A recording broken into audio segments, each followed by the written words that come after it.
I'm going to take you right now to Parliament. So what's happening there? We'll be talking about the vehicles. But Finance Minister Ken Ofori-Atta says he has succeeded in convincing majority and minority MPs on the Finance Committee to allow for a suspension of the Fiscal Responsibility Act. The committee is currently meeting to consider the minister's request to suspend the act, which says the Finance Minister should be removed from office through a vote of censure if budget's deficit exceeds 5% of GDP. Minority Leader Haruna Idrisu says the minority will ensure that the minister is sanctioned. But after meeting the committee, Mr. Ofori-Atta says the issues have now been clarified.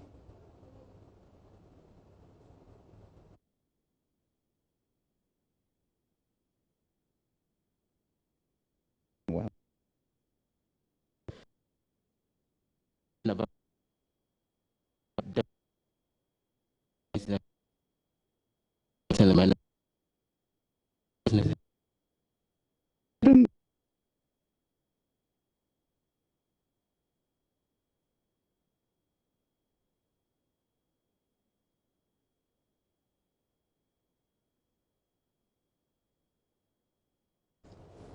Apologies for that. We'll bring you the finance minister who has been speaking to Joseph Opoku-Gakpo a while back. Joseph is joining me right now. He can tell us more. Hi, Joseph. Joseph, do you hear me?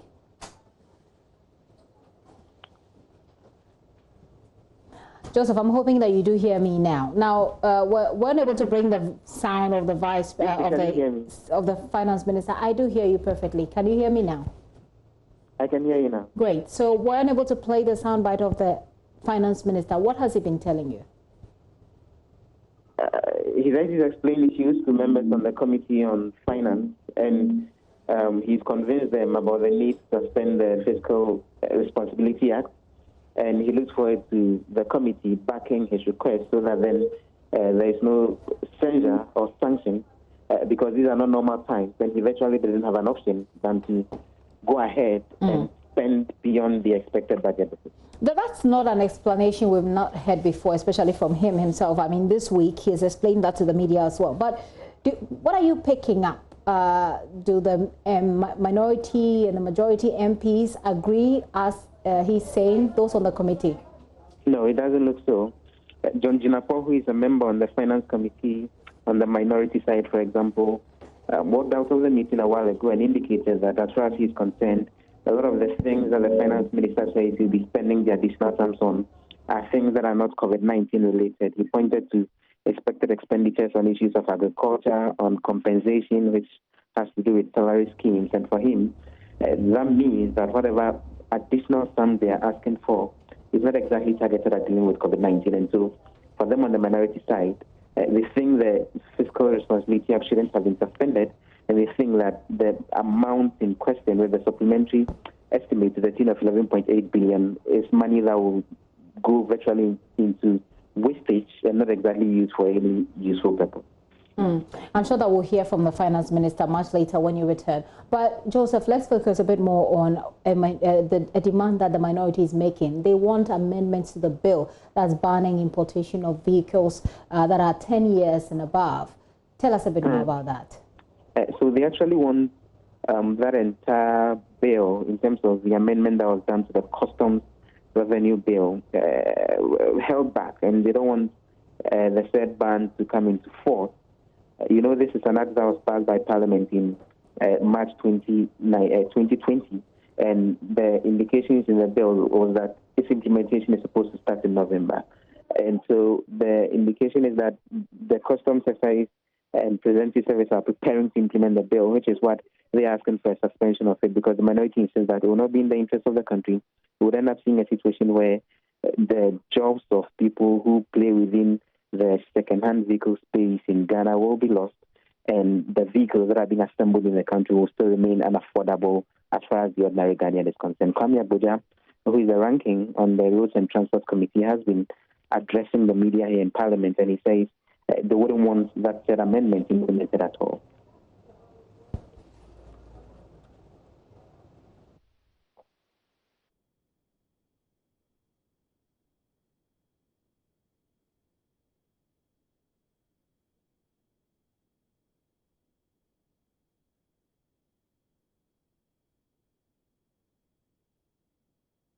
Looks like our sounds from Parliament aren't being very kind to us today. Sincere apologies for that. But Communications Minister Esla Owusu-Ekufo has also been defending this law. She says it will help provide jobs for Ghanaians, like Joseph said earlier. A very well-intentioned policy. Now, are we saying we don't want foreign direct investment in the automotive sector in this country? Is that what we're saying? Are we saying that we don't want the local assembly of vehicles, which will end up being cheaper than the imported vehicles that we bring in for our use? I'd like to ask my good friends what car they use. Since they are so against the Toyotas and the VWs, are they using Kantanka? All of them are using Toyota Land Cruisers. And yet today they are telling us that imported vehicles are bad. New vehicles are not good. Now, what even surprises me about the little that I heard them say is that they are throwing alarming sentiments out that the law bans the importation of salvage vehicles, when indeed the law allows salvage vehicles upon certain conditions. So which is which? How is the local automotive industry going to be destroyed once we allow the local assembly of vehicles in this country? I don't see it.